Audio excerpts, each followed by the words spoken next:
situation là.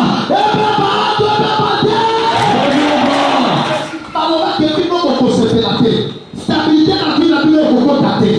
Donc, vous êtes capable de résoudre ma capote. Puis, vous allez dépendre de la bateau. Vous allez souffrir. Vous allez dans la maladie. Vous allez dans le problème. Le nom, mon niveau, voilà. Et sortez-le, c'est comme on pose au cas où ça va. Vous avez ta maman pour aller. On a dit qu'au début, on a ordonnance signos. On va commencer à la boudou. Et ça la boudou. Et ça la boudou. Et ça la boudou. Maman. Ouais, ça la boudou. On se met à la boudou.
La Bible déclare il est le Dieu qui exerce le jugement par le fait.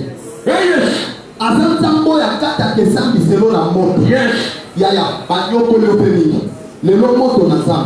Ezotu makobala na racine tina ba mai na banzamba na banzete na ba miroir magique na ba laboratoire le lonyoso ezosika. Na Bible le lonyoso ezosika. Le tika te na binyoso le lo ezosika. Ndana so baso na bi ezika ezika te. Pesa makoko gaga makasi ezika. Yaya eloko nyonso ekotisa inachèvement na vie na yo. To moto nyonso asalaka te obanda makambo osilisa te lelo ezika te. Osana se chauffe osana se na lobi boye ezika te. Moto alobaki yoko bala te yoko banda fiançailles okoshuka na nzela obanda musala oshuka na nzela obanda bademarshe voyage okoshuka na nzela lelo ezika te. Tokola maboko mibale likolo Yesu tokola maboko mibale likolo tozokwala moto tokoka moto 4 fois et la 4 fois tokoka na 4 fois nyonso ezala mokima na sama de ezala mokima na sama ezala na sama moto na nzambe lelo localiser bande biso nyonso totali kota babaka bwaka moto tokei ya liboso bongama envoye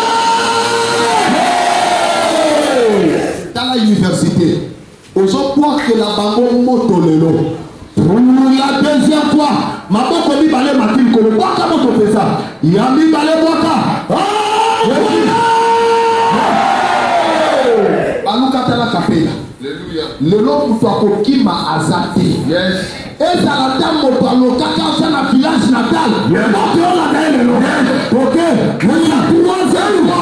Tina moto. Tala kota rompweka. Omenda mozo mwaka moto 4 fois. Yaya mibo sana. Okobeta maboko na yo. Okotambola. Otita moto na 4 kwen nyonso ya mokili. Moto na nzambe ekita etumba ezikisa. Banda bongama bongama. Pour la 4 fois. Mwaka moto tokei.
Mais surtout, la limitation financière. Ne sont pas les records. Yes. Parce que quand on a prié, j'ai vu un vent impétueux. Souffle sur les choses. Et ça ramasse toutes les finances.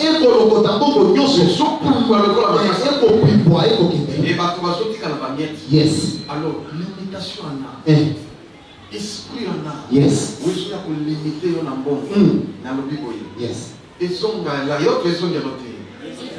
Ne sois pas distrait. Esprit en a. Et son gars, la autre raison de noter. Parce que c'est ce qui m'a fait. Yes. Parce que ça limite les finances. Yes, aussi qui sont bons. Dans le psychologie, la naga bien. Esprit en a. Et puis, quatre coups. Ah, bah, nous sommes dans le limité. Dans le esprit, on a nous sommes limités. Et puis, ceux qui nous peuvent pénaliser, même si tu travailles, un problème viendra.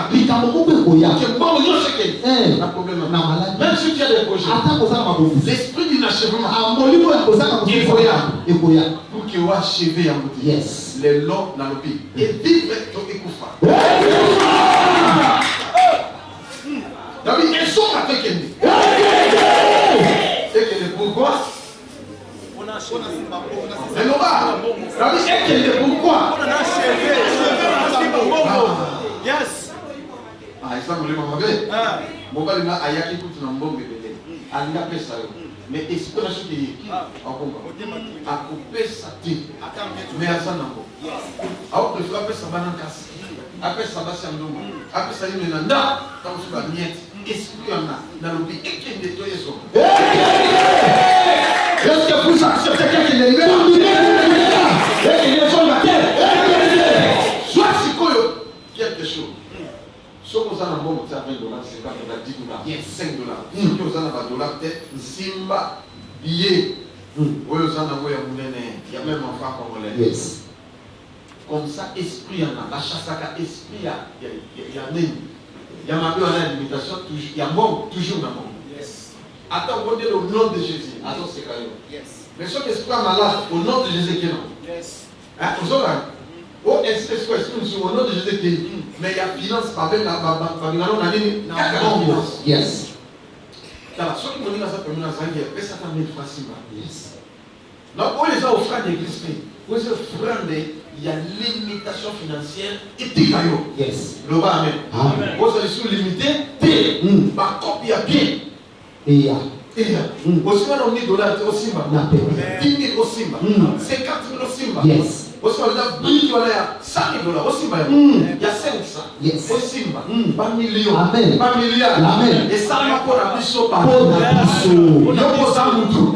Donc, on a un mot, familier, comme on a un mot.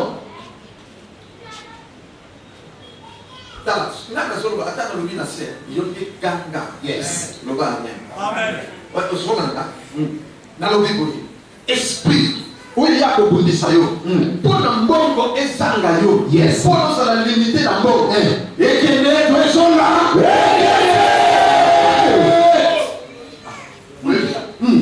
Esprit le meilleur. Par contre, un mot. Ce que ça est digné qui est délicat. Et qui est pour faire. Et qui est koufa. Esprit wana. Ouais, je suis monté yo. Et là d'accord partout. Et puis c'est pas fait. Et puis c'est non surtout. Il y a le pays ekoufa, ekoufa. Ekoufa. Ana pegana yango. Kaka ni mosibi. Oso peku yango. Oso pekana yango. Eki ni musika. Na komona Yesu. Fanya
kwa toutes tes activités.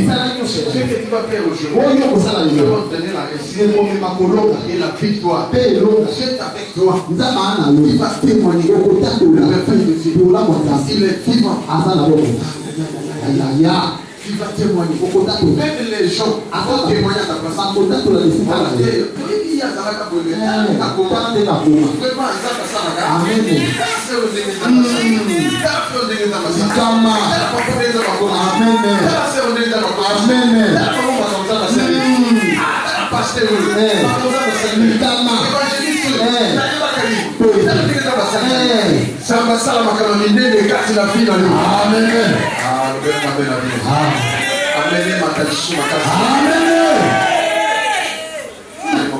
Yes. Maintenant, c'est pourquoi je ne vais pas crier. Il y a beaucoup de crier. Amène-moi de l'eau. Même si tu es malade.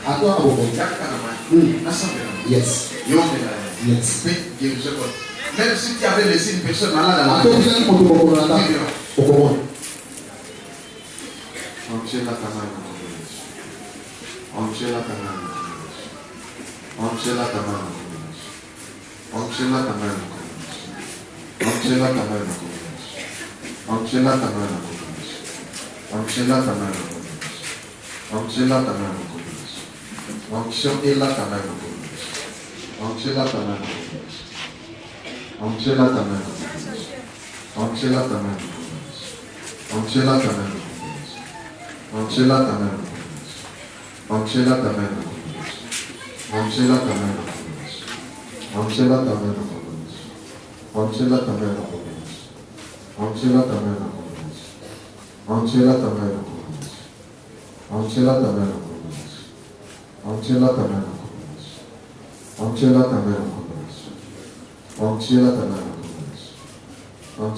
Avant Mela. Gaina Mela, Yaboma, Bona Yuka Pusali, Susuti, Iswazali Mayu, Yaboma, Iswa, Angela Tamara. Gaina Mela, Yaboma, Bona Yuka Pusali, Susuti, Iswazali Mayu, Yaboma. Yiswazali Mayu, Yaboma. Gaina Mela. Jésus Christ, tu lis ta Mela. Fais quelque chose au sein de notre vie. C'est toi l'eau de vie. C'est toi l'eau de vie. Manifeste ta vie. Yes. Miracle supérieur qui n'est pas extraordinaire. Yes. Déclarer ma combo na Jésus. Amen. Amen. Gaina Mela. Oh ya comment? Seul Kazani. Laisse la média sur le Seigneur. Susuti. Yeswazali Mayu. Ya comment? Yeswazali Mayu. Ya comment? Gaina Mela. Ya comment? Onayoka posali susute Yeswazali mayu Yakomo Yeswazali mayu Yakomo O Gainamela Yakomo Onayoka posali susute Yeswazali mayu Yakomo Yeswazali mayu. Cette prière que je fais maintenant, c'est pour les diasporas. À l'étage.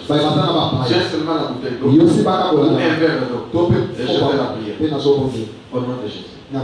Que l'onction maintenant puisse toucher cette eau. Le premier miracle de Jésus avec dans Jean chapitre 2, verset 1, c'est à travers le j'ordonne par le pouvoir divin de Dieu. Au nom de Jésus, cette eau devient un grand remède qui va te donner la solution. Au nom de Jésus, cette personne-là, gloire au Seigneur.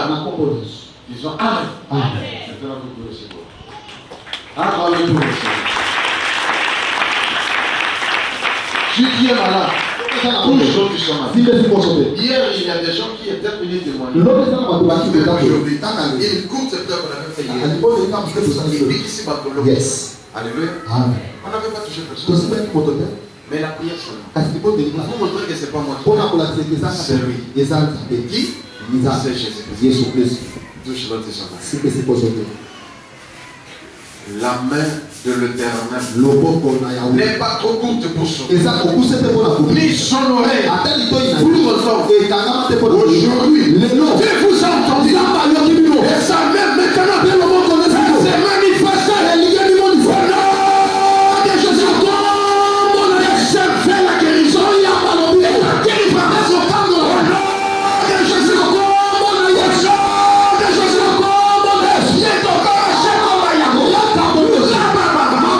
aujourd'hui, comme je parle, vous êtes tous guéris par le meurtrissure de Jésus. Vous êtes guéris. Et au nom de Jésus, nous disons Amen. Amen.